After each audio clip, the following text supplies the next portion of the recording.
Ce chiffre fait hurler. 6%. C'est le poids du logement dans la mesure de l'inflation calculée par l'INSEE. Autrement dit, le coût du loyer vaut pour 6% du budget total des ménages. Ce niveau suscite légitimement l'incompréhension. Même en ajoutant les petits travaux d'entretien, l'eau, l'électricité, le gaz et autres combustibles, la balance indique seulement 14%. 14% pour se loger. Le traitement réservé au logement apparaît donc comme déficient, plus particulièrement dans un pays comme la France où les prix de l'immobilier ont explosé. L'inflation serait donc systématiquement sous-estimée avec ses conséquences en cascade sur le calcul du pouvoir d'achat, mais également sur les revalorisations du SMIC, des prestations sociales, mais aussi des salaires, la hausse des prix restant le grand repère pour les négociations salariales. Comme toute statistique, l'indice des prix à la consommation, l'IPC, est avant tout un construit social, aux effets politiques importants, fait de conventions. L'IPC mesure par définition les prix et les services consommés. Or, l'achat d'un bien immobilier ne donne pas lieu au processus de destruction qu'entraîne la consommation et participe à la constitution d'un patrimoine. Or, près de 6 ménages sur 10 sont propriétaires de leur logement en France et ne paient, par définition, aucun loyer et sont donc exclus de facto du champ de l'analyse. L'indice des prix logements concerne donc seulement les 40% de la population locataire, dont près de la moitié est logée dans le parc social. La part des loyers dans leur consommation, une fois déduites les allocations, est de l'ordre de 20% en moyenne.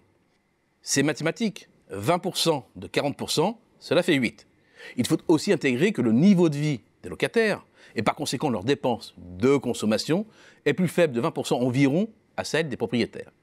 La part des loyers dans leurs dépenses de consommation est rapportée à la contribution de ces ménages à la consommation totale pour obtenir une part moyenne de 6% de l'ensemble de la consommation. L'histoire ne peut cependant pas s'arrêter là, au regard de la pression qu'exerce objectivement le logement sur les ménages. Pour les propriétaires non accédants, c'est-à-dire ceux qui n'ont plus aucune charge de remboursement, le problème ne se pose pas. La part des loyers est de 0. Ils n'ont plus qu'à s'acquitter de l'entretien et des charges courantes. Cela concerne près des 2/3 des propriétaires, soit quand même 40% environ des ménages. En revanche, le coup de projecteur doit être donné sur le tiers des propriétaires restants, plus précisément les accédants à la propriété, ceux qui, tous les mois, ont une partie de leur budget qui est dédiée au remboursement de leurs emprunts et qui ampute leur reste à vivre. On parle là quand même de 20% de la population française, dont les coûts de remboursement bancaire comptent actuellement pour 0 dans l'IPC, alors que leur taux d'effort moyen est d'environ 25%. C'est là qu'est le hiatus. C'est encore une fois de la simple arithmétique. 20% de 25%, c'est une pondération de 5 points de plus pour le logement, avec cette interrogation, quel indicateur de prix prendre?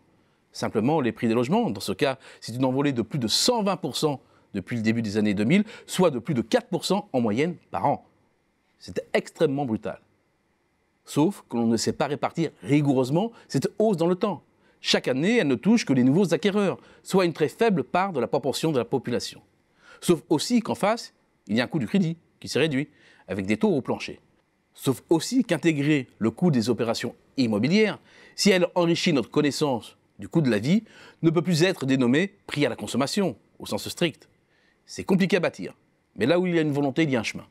Il ne faut pas cependant s'attendre à un grand bond en avant, le poids du logement, au sens large, ne dépassant pas 20%.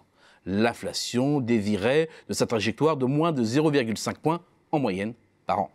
Et c'est tant mieux, car le risque sinon, c'est de se retrouver en porte-à-faux avec la réalité.